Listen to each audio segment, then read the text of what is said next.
sempat gembar-gembor bakal mengajukan gugatan di Mahkamah Konstitusi nih terkait Pilkada Jakarta yang katanya ini ada kecurangan lah dan lain sebagainya lah, dinilai partisipasinya dikit lah dan lain sebagainya oleh tim Ridho alias Ridho Suswono. Namun di detik-detik terakhir pendaftaran gugatan di Mahkamah Konstitusi, tim Ridho ini tidak menampakkan batang hidungnya ke Mahkamah Konstitusi, alias kayaknya nggak jadi ngajuin gugatan di Mahkamah Konstitusi. Waduh, kenapa tuh gitu? Padahal kan sebelumnya ini udah sempat gembar-gembor, udah bikin sayembara dan lain sebagainya. Padahal nih gue lihat story teman gue nih anak media gitu kan ya, waktu malam terakhir pendaftaran gugatan di MK, gue kaget ini orang kenapa di MK, bukannya sidangnya di MK ini masih lama gitu, masih nggak tahu kapan gitu, tapi kenapa dia udah mangkal di MK alias ngemper di MK gitu. Ternyata banyak media nih yang menunggu detik-detik tim Ridho ini mendaftarkan gugatan ke MK, namun tidak jadi gitu. Lalu bagaimana nih komentar atau respon dari warganet gitu kan, yang kita ambil komentarnya dari akun Najwa Shihab YouTube ya, di komunitasnya dia, dengan caption gini: pasangan calon gubernur dan wakil gubernur DKI Jakarta nomor urut 1 Ridwan Kamil Suswono tak kunjung mendaftarkan gugatan sengketa pilkada ke Mahkamah Konstitusi hingga batas akhir pendaftaran ditutup gitu ya. Ada fotonya juga, kita lihat komentarnya seperti apa dari warganet. Buang-buang waktu, mereka yang curang, mereka yang gugat, ketawa, hahaha. Terima kasih Ridwan Kamil dan Suswono telah ikut berpartisipasi dalam Pilkada DKJ Jakarta. Semoga bisa dicoba lagi 5 tahun ke depan, dan selamat untuk Mas Pramono Anung dan Bang Rano Karno Sidul. Semoga menjadi pemimpin yang amanah dan istiqomah menyala abangku. Kalah ya kalah aja, khusus buat RK silahkan berkeluh kesah ke mobil curhat ya. Waduh. Selamat buat Pak Pramono dan Bang Dul. Siapakah menang? Yang penting buat Jakarta yang berkeadilan, Jakarta lebih baik khususnya masyarakat miskin. Semoga hidup mereka lebih layak, pendidikan yang merata untuk seluruh kalangan, biaya pendidikan murah dan berkualitas. Sebaik-baiknya rencana adalah rencana Tuhan. Biarpun Mulyono dan geng merencanakan mereka menang, ya tetap kalah karena Tuhan berkehendak pasangan lain lah pemenangnya. Betul. Mereka yang penguasa, mereka si pengatur skor, bisa ngatur undang-undang, kalah gitu kan. RK Suswono ibarat maling teriak maling. Waduh, nggak perlulah bukti gugatan, mereka tidak kuat, buang-buang waktu gitu. Fokus RK sekarang nagih janji politik kepada Jokowi dan Prabowo karena dia nggak mau nganggur kelamaan. Udah skenario next posisi menteri. Jadi kan renungan kenapa bisa kalah, kenapa banyak golput, kenapa begini, kenapa begitu. Rakyat banyak yang bingung lihat para elit politik dikritik salah, nggak dikritik dongkol, akhirnya rakyat pasrah. Balik mang jual bandrek Kak Bandung, nu keok di Jakarta, dibantu support 2 bekas presiden, didukung 12 partai, masih aja kalah gitu ya.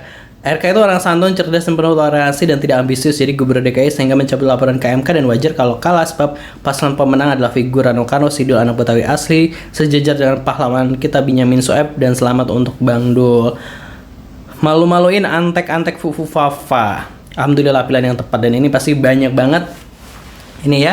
Ya itu tadi komentar dari warganet gitu ya. Seru ya baca komentar dari respon dari warganet kita di di sosial media gitu terkait Pilkada Jakarta, Positive People. Dan kalau gue nggak salah baca gitu ya, bahwa aturan untuk melakukan gugatan ke Mahkamah Konstitusi itu minimal itu selisihnya maksimal ya, atau minimal gitu, pokoknya selisihnya itu antar suara itu hanya 1%.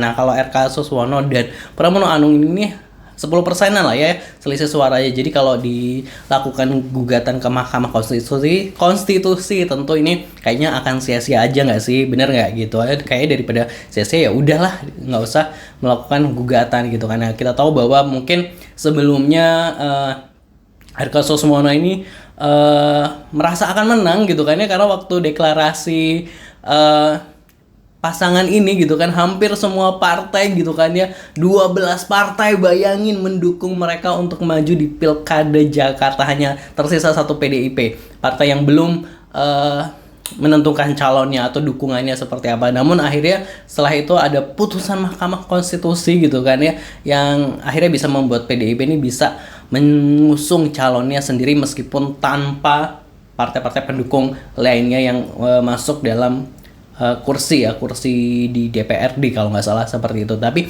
ini tadi ada yang komentar gitu kan ya, kalau RK itu ya bisa aja jadi menteri dan lain sebagainya gitu ya.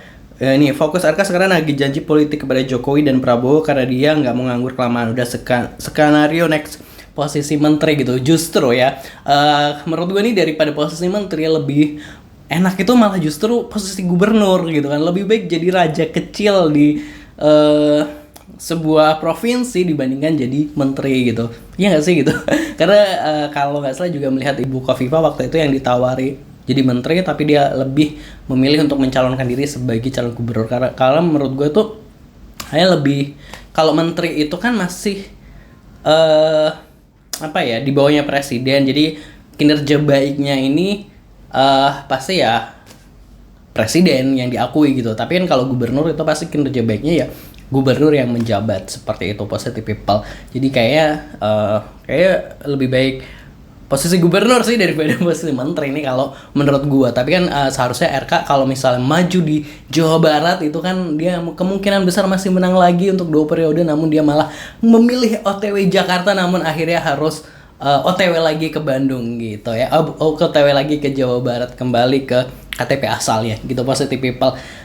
Jadi bener ya kalau kata Pak Ridwan Kamil kan dulu sempat ngomong atau bilang berstatement bahwa ya untuk mengurangi kemacetan orang tuh harus kerja di daerahnya gitu, di tempat tinggalnya gitu. Misalnya orang Tebet ya kerja di Tebet gitu ya. Benar, ini akhirnya terjawab bahwa Ridwan Kamil orang Bandung ya harus bekerja di Bandung. Gitu nggak sih? Oke. Kalau menurut Positive People gimana? Jangan lupa subscribe pastinya. Selamat buat Pramono Anung dan Rano Karno. Semoga amanah memimpin Jakarta dan membuat Jakarta semakin menyala. Jakarta kota global. Menurut Positive People gimana? Sekali lagi tulis di kolom komentar. Jangan lupa subscribe. Wassalamualaikum.